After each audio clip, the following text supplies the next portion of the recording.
কবিতাৰ শিৰোনাম আধৰুৱা প্ৰেমৰ দস্তাবেজ। কবি পৰশমণি চৌধাৰী।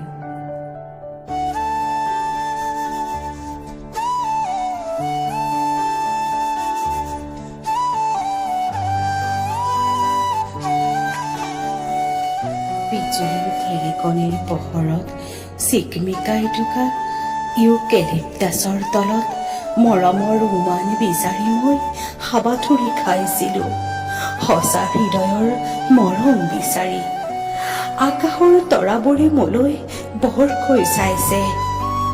ঐ, কিয় চাই আছ মোক এনেকৈ? নে তহঁত জ্বলিছ? বিজুলীৰ পোহৰত মই যেন তাইকে দেখো, মোৰ ৰেটিনাত তাইৰে প্ৰতিচ্ছবি। দূৰত গৈ থকা ৰেলৰ উকিটো শুনিছানে?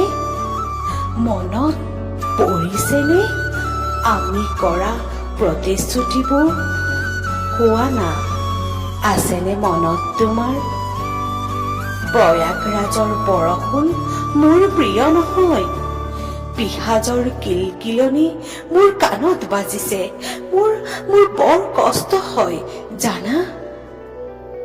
শুনাচোন, স্পৰ্শৰ কথা নকবা এই কাল ৰাত্ৰি। কোহে কোহে জীপাল হৈ আছে তোমাৰ প্ৰতিটো স্পৰ্শ, তুমি দিয়া মৰমৰ প্ৰতিটো পল। এন্ধাৰ বৰৰ সৈতে নিজকে বিলীন কৰিছো নীলা চাৱনীৰ মায়াৰ কোলাত।